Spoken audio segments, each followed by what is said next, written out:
And my call sign is SP5WWP. I'm an amateur radio operator, obviously.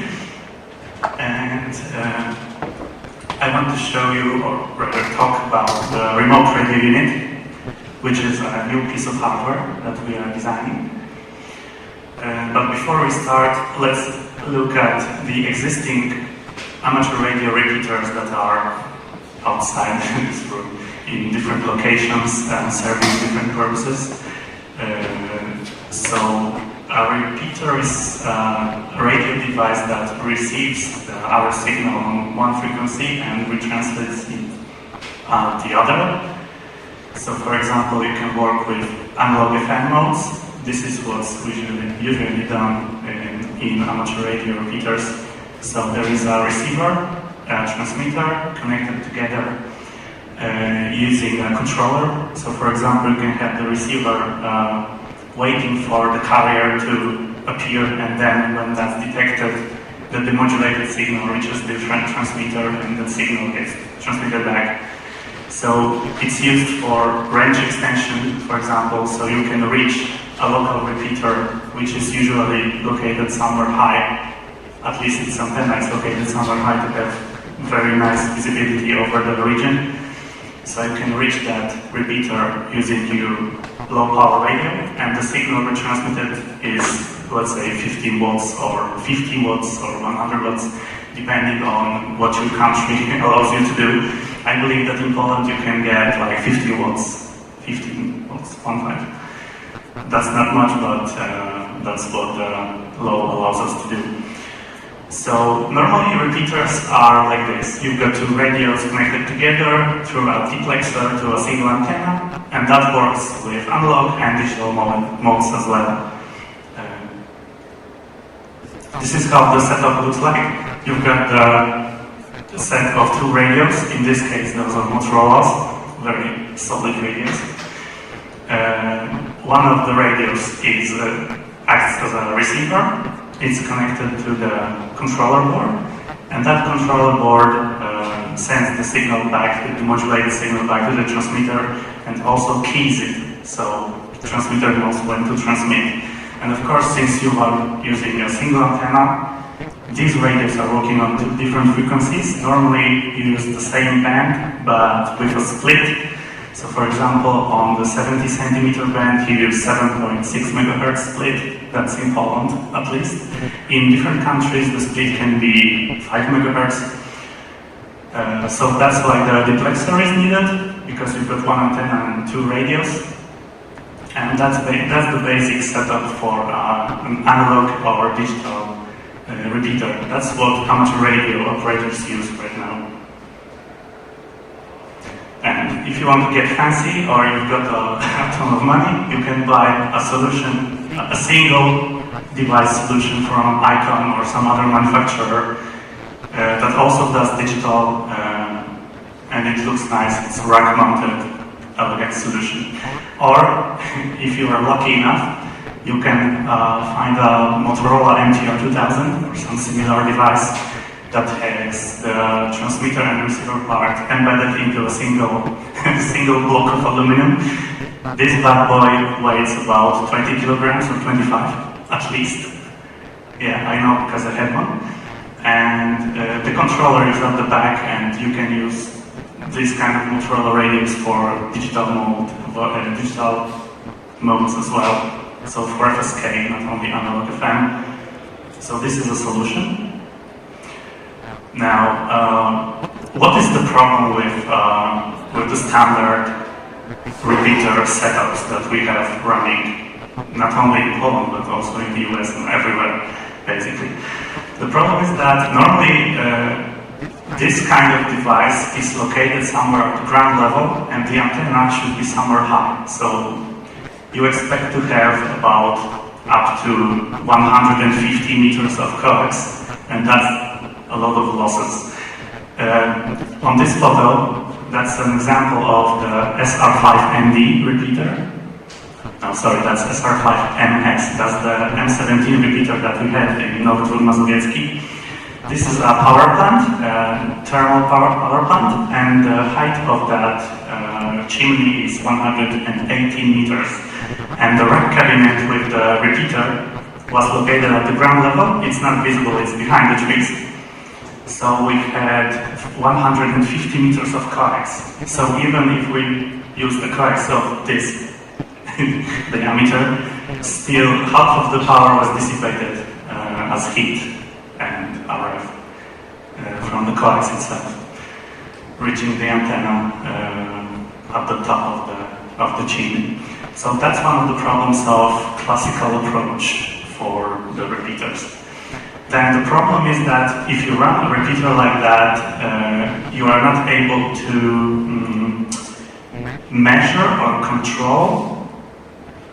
the return loss, or SWR, as we call it. The problem is that if there is a failure at the antenna, there is no way to tell that there is some problem until you suddenly stop receiving the signal, right? So if there is a repeater and suddenly you cannot turn it on remotely, the problem is that maybe the antenna got struck with lightning or something, you cannot tell. You have to visit the site and measure the return loss or whatever, and to be able to tell what's going on. So that's a problem. You cannot measure this kind of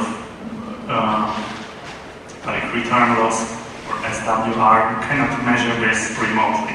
So that's a problem. Then normal analog FM repeaters use 12.5 kilohertz or 25 kilohertz bandwidth of the RF signal. So the problem is that you cannot go higher, and it's not a legal limit, at least not in Poland, because you can transmit as wide as you want, basically in Poland, as long as you keep your signal within the 70 centimeter band. But normally the devices that I showed you before, the Motorola's or the Icon, normally the bandwidth is like 25 kilohertz, so you cannot push a lot of data through that RF channel. And the last problem is that most of the repeater setups are only set up for FM or FSK or AFSK, so like M17 analog FM, DMR, P25 and all of that stuff. So all of that is based on FM basically. It doesn't use anything else than FM. Now, the solution that we offer is the remote radio unit, that's the RRU. So the solution is, why not just put everything, both of the transceivers, the duplexer, the power supply, and all of that, and the controller, put all of that into a single aluminum chassis, and you can see it at our booth, and connect optical fiber to be able to control the power output, for example, to be able to monitor the return loss, to be able to detect failures at the load. So in case, for example, your antenna gets struck by lightning, you don't have to check the signal presence, so you don't have to curtain the repeater. You can just transmit a test signal and see how much power is reflected to the transmitter. So you can do that over optical fiber, and you can have a single device that has all of that building blocks inside a hermetic case, watertight, and so on. So you have, what you get is a remotely controlled transceiver that doesn't require long coax runs, but I'm going to talk about it later. And it's all open source. So the remote radio unit is what you see at the top of the mast. So it's connected to the external world using a pair of optical fibers, one for TX, one for RX, and the other line, the other vertical line is the power supply. Normally we use 230 volts to reduce losses, because you can as well use 48 volts, but if the cable run is like 150 meters, it's going to generate considerable losses, so 250 volts is like a good solution for that. AC, of course, that's mains voltage. And the controller is at the ground level, that's the baseband unit, so that's where all the DSP happens. So there is no DSP at the remote radio unit level, that's just an interface. So you receive the signal, you transmit the signal over the RRU, using the RRU, and the baseband gets transmitted through the optical fibers up and down. And you can, of course, change the parameters of the remote radio unit remotely over the internet, or if you just approach the baseband unit, you can just either connect through Wi-Fi or Ethernet cable and change the parameters of the remote radio unit. This solution was actually taken from the telecom world, because this is how the telecom, the BTS stuff works. This is very new to amateur radio, because we still depend on the solutions that I showed you a few slides before.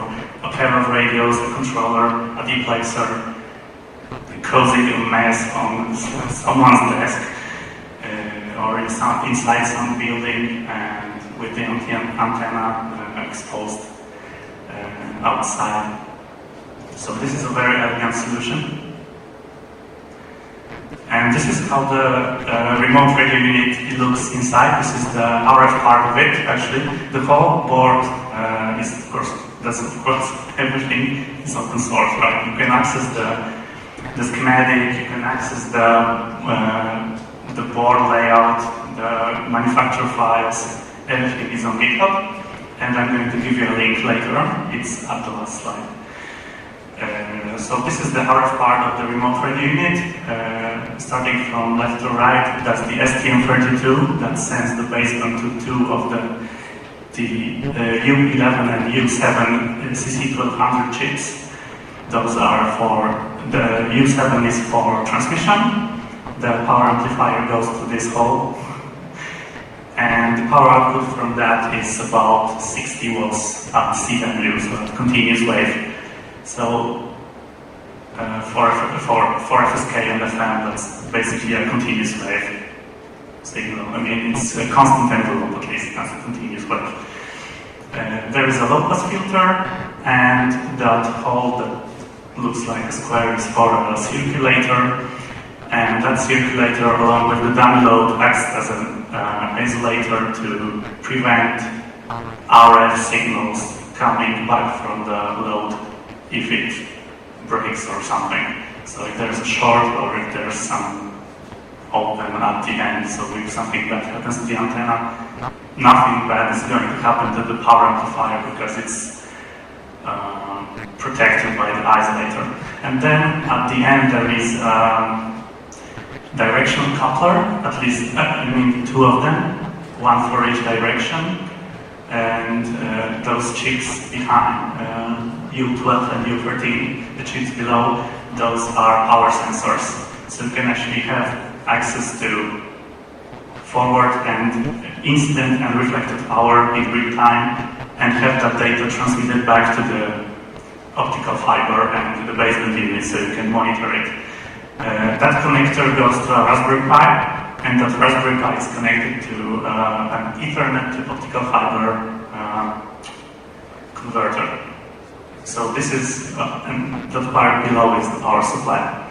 So this is a radio transceiver, full duplex, working with FM for now, but we are going to change the design a little bit to allow it to transmit full I and Q modulation, so quadrature, not only FM.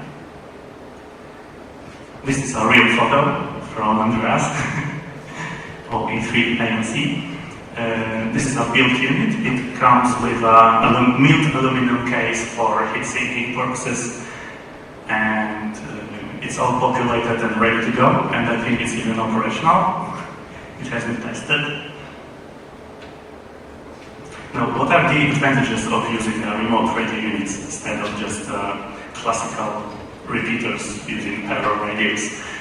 First of all, you don't have to run a long coax runs. So you don't have to run 150 meters of coax run. You can just put the remote radio unit at the top of the mast or at the top of the chimney. That's very important because you don't have losses.